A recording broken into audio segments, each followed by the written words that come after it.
I love learning. I enjoy it. When you figure something out, and you get that adrenaline rush, you get that buzz, even if it's just printing "Hello World" on the console at the start when you're becoming a beginner, like developer. But I think the most important thing is you've got to enjoy what you do.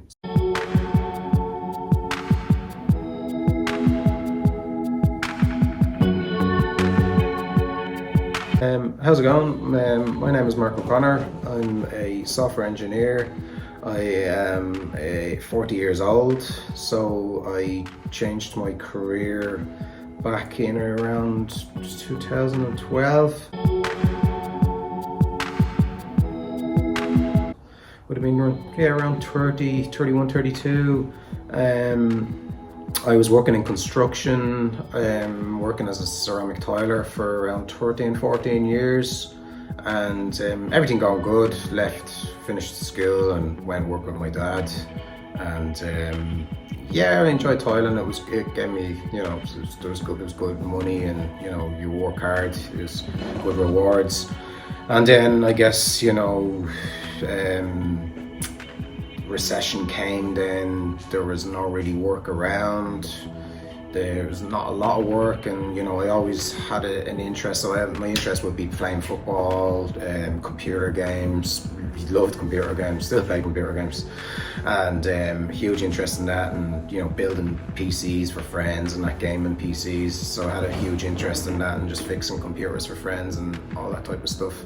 And then I guess with the recession, there was obviously everything kind of dried up, and it was kind of like, if you want more work, then you've got to go away to America or Australia, where most of the Irish go when there's a recession for work for tradesmen. So I prefer to be at home, so I kind of went back to the drawing board and had a look and said to myself, right, what interests do I have, like what do I like, what else could I do? Being at my age, it's a huge change to make, but I didn't want to sit around for a couple of years waiting for to work to come back in Ireland. So I looked up courses, and I ended up taking a course in Science and Information Technology, where I went to CCT West College on Westmoreland Street, and ended up doing 4 years honours degree there. Met a lot of different people. It was nerve-wracking, to be honest. Totally changing your career, going down a different path. Back to education, like hadn't done anything like that since I left school, so it was a bit of a shock to the system. But I met really nice people in college, and I met a lecturer, Dr. Graham Glanville, I still stay in touch with, and became really good friends with him, and he gave me some great advice all through the years, and I worked hard, and I ended up graduating with an honours degree, and working now as a software engineer.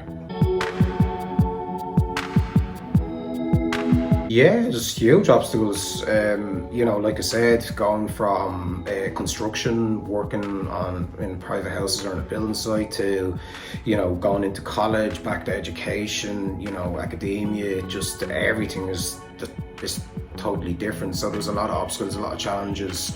But I found the most important thing is when you're older, and this is the advice I'd give to people as well, when you're older, you know what you want. When you're younger, you don't really know what you want probably, and you end up doing something just because you're going to do it. So challenges and obstacles was not going back to academia, doing totally different from construction. Well, obviously I know how to use a computer, but it's just like, you have tools in tiling, and it's just, your hands are dirty, and it's just totally different. Like, it's just very, very different. But I found it like, the challenges were hard, but I was at an age where I was mature and I knew what I wanted, and I actually really enjoyed college. I met a lot of nice people, and there's a lot of encouragement there from the lecturers. They were really good. And when you're older, you kind of like, this is kind of at my age of being 30, you're kind of like saying to yourself, right, this is my last shot of actually doing well, getting to do something, and I liked what I was doing. I was enjoying the learning process. Maybe I wouldn't have done this when I was younger because I was out with my friends, I was enjoying myself, where now I was older and I had my mindset, I wanted to be successful. But I think the for me it was just studying hard and working hard and believing in yourself and not giving up and just being committed to what you're doing and how you're learning, and I just kept learning and kept studying hard, and I ended up being successful, thankfully, for that.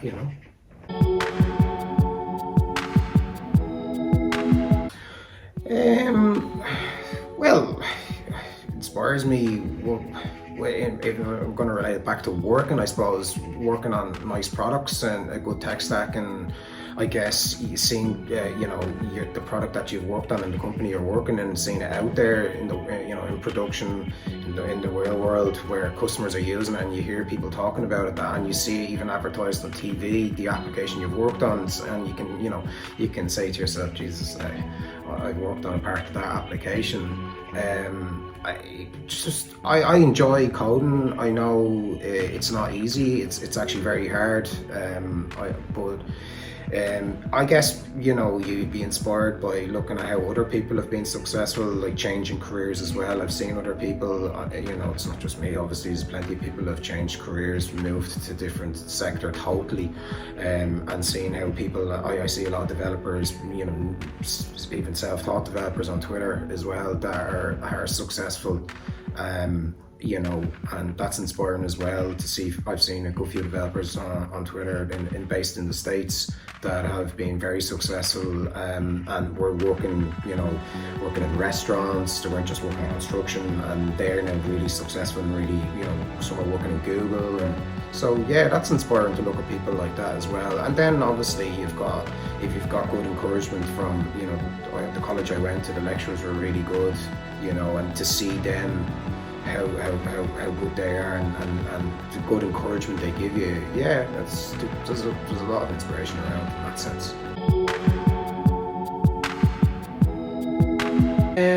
I guess, I think the most important part of becoming a developer is coding is not easy. It's hard. It's not easy at all. It's very hard. I think that's the most important thing you got to know first when you walk into something like this. It's a lifelong journey. You're going to always be learning. You're always going to be studying. So you need to accept that if you want to become a developer. I love learning. I enjoy it. When you figure something out, and you get that adrenaline rush, you get that buzz, even if it's just printing "Hello World" on the console at the start when you're becoming a beginner like developer. But I think the most important thing is you've got to enjoy what you do. So you find something you love, and I actually found something I love and I really enjoy. And I always say to people,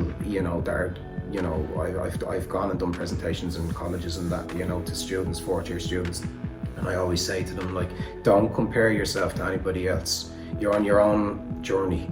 Compare yourself from yourself 6 months previous or a year previous and see how far back. You might look at code you've wrote 2 years ago or a year ago and go, Jesus, how did I write that? But that's you comparing yourself to yourself, and you can see an improvement in yourself. That's the only thing you need to do, and work hard, study hard. And that's how I was, like, I'm not saying I'm a huge success story, but yeah, I'm proud of where I've got from where I came from. And I work with a lot of really clever developers, and I see some of them and I'm just kind of like blown away how good they are. That's another inspiration, like we were talking about. I'm inspired to be as good as them. I'll hopefully one day get to even their level. But I firmly believe if you enjoy what you do and you work hard and you study hard and you keep your head down, you will be successful. It's just a matter of working really hard. That's what development is. You have to learn how to fail fast, and you learn from your mistakes. I've learned a lot in the last 5 years in working in IT, and I've learned an awful lot, and I've met an awful lot of nice people and a lot of people that have helped me on my journey. And yeah, the most important thing is it's your lifelong journey with yourself, and don't compare yourself to anyone else. You will get imposter syndrome, you will have some doubts, but that's part of the process of learning, and never give up. You have it, you can do it. If you put your mind to something, you'll do it. And I firmly believe that. I'm still learning. I'm learning every day. I'm learning, but that's what I enjoy about going to work every day. It's a challenge. It's something new, and my old job was kind of like that, so I can kind of relate it. Every day was different, and sometimes it's you can't figure something out. You step away, you take a break, go for a walk. Even that's what I do, and that's I say to people, just if you work hard, you stay at it, you'll eventually get it. Some people get stuff quicker than others, but I always say, don't compare yourself to other people. Compare yourself to yourself 6 months ago or a year, and that's what you compare yourself to see how have you learned, have you improved, and you'll know you've improved.